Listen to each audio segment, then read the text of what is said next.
Hi everyone, I'm Winnie Joy Domingo. This is my midterm presentation in business law, BAS 2311Z under Matthew Mowbray. I will be discussing the legal authority defense. So my chosen case is Iman versus Canadian Tire Corporation 2016. So to begin with, what is legal authority? So legal authority refers to the formal power or right granted to an individual, entity, or government body to make decisions, act on behalf of others, or enforce laws and regulations. In contractual context, legal authority typically pertains to the ability of a party to enter into, execute, or enforce the terms of an agreement. So it ensures that the individual or entity signing a contract has the proper authorization to legally bind the party they represent. So, legal authority is essential to establish the validity and enforceability of agreements and actions. So, legal authority is important because it ensures that agreement, decisions, or actions are valid, enforceable, and compliant with applicable laws.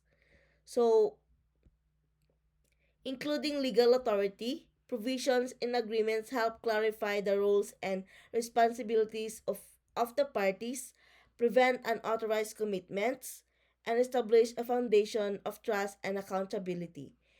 It safeguards the interests of all parties by ensuring that each party is acting within their scope of authority. So my chosen case is a man versus Canadian Tire. So this bag represent a Canadian Tire bag represent the act of shopping of what man was doing before being detained, and a badge, for example, this is a security badge, which represent the store's authority and roles. So why I chose this man versus Canadian Tire Corporation case? Because this is one of the interesting Canadian case touching on the legal authority defense.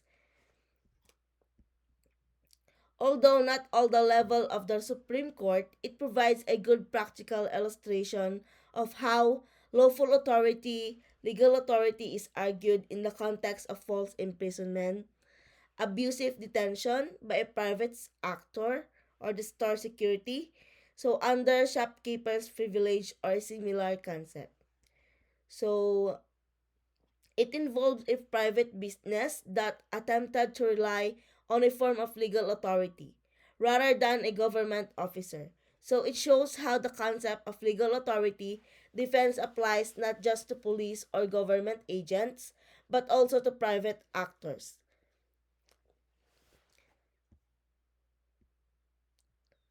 So, Man versus Canadian Tire Corporation, the plaintiff man alleged he was detained in the store by security personnel after filming inside the store while doing a shopping. He claimed threats, forced detention, and that he suffered injuries, a head and other injuries. So, as a result of being prevented from exiting, the retailer Canadian Tire argued that it is security personnel had the privilege to detain, or that the detention was authorized under a statutory or common law basis of lawful authority. The store sought summary dismissal of the false imprisonment claim on the basis of the privilege authority. So the court reviewed whether the store's detention fell within a lawful authority and whether the claimant's evidence met the standard to establish false imprisonment. It inquired whether the conduct was authorized and within the authorization. If not, liability can arise. So in doing so, the court also emphasized that mere suspicions or routine security behavior does not automatically create lawful authority. The business must clearly show that grounds existed and that its actions stay within what the law allows. So, in other words, the defense is not automatic just because someone is a security guard. The authority must be valid and properly exercised.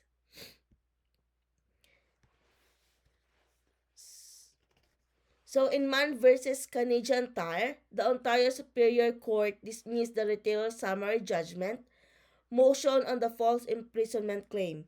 So finding that there remain factual issues as to whether the detention was justified or whether the store security acted within lawful authority.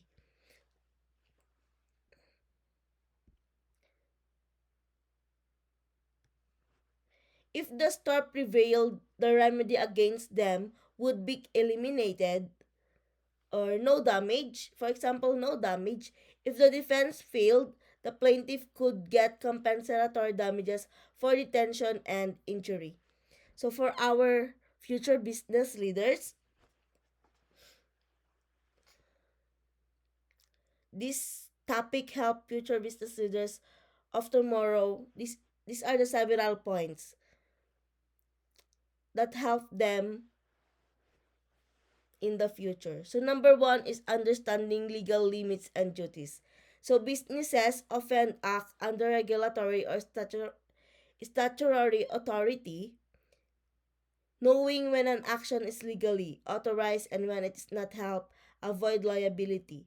So the legal authority defense set out that merely having some role does not automatically give carte blanche powers. So they must act within their legal authority and in a reasonable manner.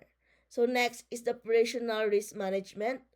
For retail, hospitality serve industries, one key risk is action by staff like security, customers that might trigger claims of false imprisonment, trespass, assault. So training staff about the limits of the authority is critical.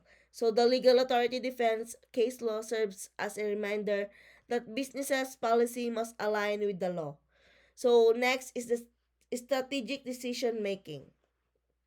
So when a business contemplates taking action that might infringe on someone's right, they should ask, do we have lawful authority to do this?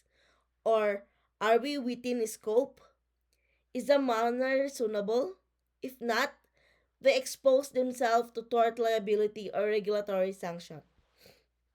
So next is corporate governance and compliance.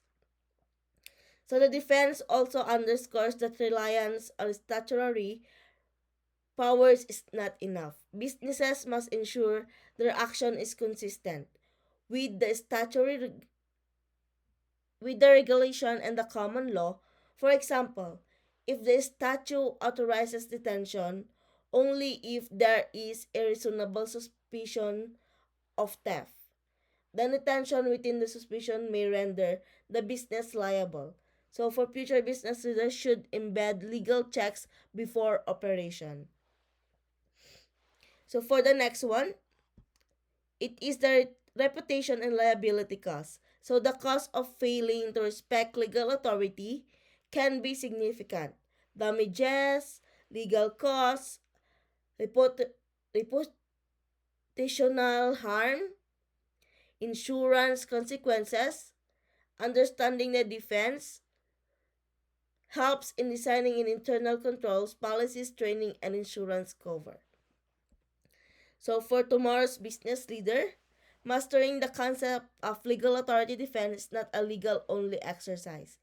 It is a business decision exercise, yes. When am I legally authorized? What is the scope of that authority? How must I act and what are the risks if I exceed it?